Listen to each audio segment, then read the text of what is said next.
خدعوك وقالوا سناب دراجون 6 اس جن 2. نركن المعالج على جنب وموعدنا النهارده مع الاونر اكس 8 دي الجديد. ومن غير ما نخش في ارقام كتير وتفاصيل كتير، لا احنا هنخش في المفيد على طول ونعرف ايه اللي يميز الموبايل، ايه العيوب اللي لازم تخلي بالك منها لو انت بتفكر تجيب الاونر اكس 8 دي. هنبدا بالتصميم. هم مركزين مع الايفون وبيحاولوا يخلوا شكل الموبايل شبه الايفون نوعا ما. طيب عملوا ايه؟ عندنا في الظهر عندنا مربع موجود فيه الكاميرات، ولكن ركز معايا، كان ليا تجربه سريعه على الموبايل وهقول لك التصميم وبروز الكاميرات هنا عامل ازاي. مربع الكاميرات اللي هو بتاع الظهر ده بارز شويه من على الظهر، وجوه المربع عندك مثلث من نفس خامه الظهر برضو بارزه جوه المربع، وجوه المثلث بقى نفسه موجودين الثلاث كاميرات على شكل المثلث او الرصه كده اللي تشبه الايفون. هما مش ثلاث كاميرات، لكن الفلاش نوعا ما كده تحسه شبه كاميرا، لكن هو فلاش عادي مش كاميرا ولا حاجه. هما بيحاولوا يقلدوا الايفون، ولكن التصميم عادي مش ازمه قوي، وده على حسب. لو انت حابب تمسك حاجه شبه الايفون فاكيد هتحب الموبايل ده، ولو مش حابب الفكره برضو عرفني في الكومنتات. طبعا الخامات هنا بالكامل من البلاستيك سواء الظهر او الفريم، ودي طبعا حاجه عارفينها مش محتاج اتكلم فيها، مع ان في منافسين بيقدموا خامات اقوى ومحترمه عن هنا، ولكن خلينا ناجل نقطه المنافسين ومين احسن دي لقدام شويه. سمك الموبايل هنا رفيع نوعا ما 7.5 مللي، وزن الموبايل 188 جرام، فمش هتحس ان موبايل تقيل، هو موبايل وزنه عادي. هل دي احسن خامات ممكن تلاقيها في سعر الموبايل ده؟ قطعا لا، دي مش احسن خامات. عندنا منافسين تاني بيقدموا خامات من الزجاج مع مقاومه ميه كمان هنا اعلى بحبه حلوين. الاكس 8 دي بيجي بالاي بي 65 شويه طرطشه ميه على خفيف، لكن اللي يميز التصميم هنا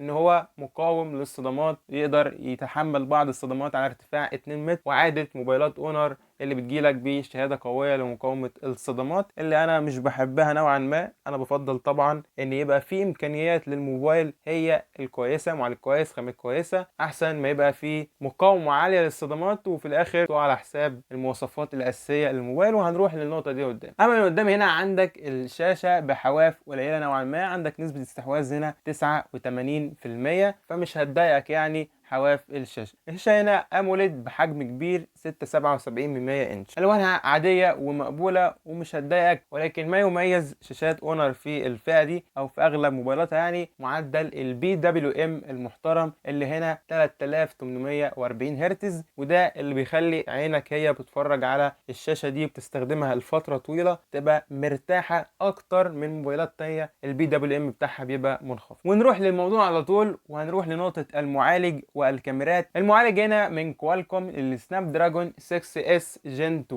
وركز معايا هنا في حرف اس صغير، ده مش ال 6 جن 2 اللي انت متعود عليه، ده الحرف الاس ده معالج اخف، تردداته اقل. وتعالى اقول لك المعالج ده قريب لاداء ايه بالظبط. اول حاجه لازم تبقى عارفها ان ال 6 اس جن 2 ده معالج 4G مش 5G. اما عن الاداء فهو اداؤه قريب نوعا ما للميديا تك هيليو جي 99 مع بعض الاختلافات طبعا ما بينهم. اداء المعالج مقبول في التصفح والاستخدام اليومي ومهامك العاديه اليوميه اللي مش محتاجه اداء قوي، ولكن في المهام الصعبه التقيله اللي محتاجه معالج قوي ده مش احسن حاجه هنا. بجانب طبعا السعر اللي انت بتدفعه بتاخد قصاده معالج اقل. طبعا عندنا في الفئه دي في معالجات محترمه ومعالجات اقوى وموبايلات نوعا ما متكامله، ولكن طبعا هتفقد بعض المميزات اللي موجوده هنا على حساب المميزات اللي موجوده هناك، ولازم تبقى عارف انت محتاج ايه بالظبط عشان تضحي بحاجه وتاخد الحاجه اللي انت عايزها. سعر الموبايل 14000 جنيه النسخه ال 128 8، وحوالي 16000 جنيه ال 256 و8.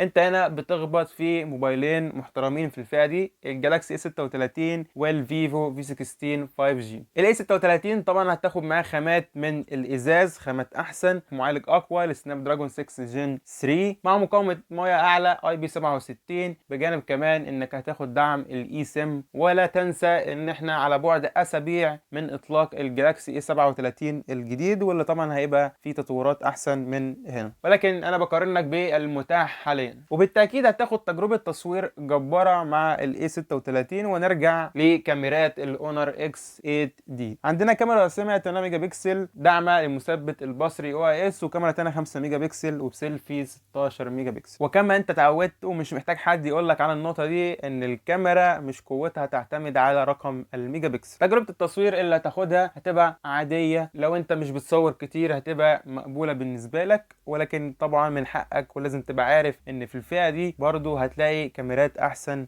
من هنا بحبة حلوين، سواء على الصور سواء على الفيديو او حتى في سيستم الكاميرات الكامل. وما تنساش كمان انك بتاخد تجربة تصوير فيديو هنا HD 1080 بالمقارنة مع المنافسين A36 مثلا هتاخد تصوير 4K بالكاميرا الرئيسيه وبالكاميرا السيلفي. طيب امال ايه اللي يميز الموبايل ده وهو معمول عشان ايه؟ هو في بطاريه كبيره 7000 ملي امبير، دعم للشحن ال 45 واط، ولكن ده سرعته مش هتبقى زي اللي انت متخيلها عشان حجم البطاريه كبير. يمكن يعني اكتر ما يميز الموبايل بطاريه كبيره، شبكاته هتبقى حلوه يتحمل الصدمات، لكن غير كده انت مش هتاخد تجربه تصوير اقوى او تجربه معالج هي الاحسن في فئته، لا انت تاخد شاشه بتريح العين، تاخد بطاريه كبيره، شبكات حلوه، ولو انت بتحب يعني موبايلات اونر. في الاخر القرار ليك، ولو في اي سؤال او اي استفسار بخصوص الموبايل انت تنوروني في الكومنتات. مع السلامه.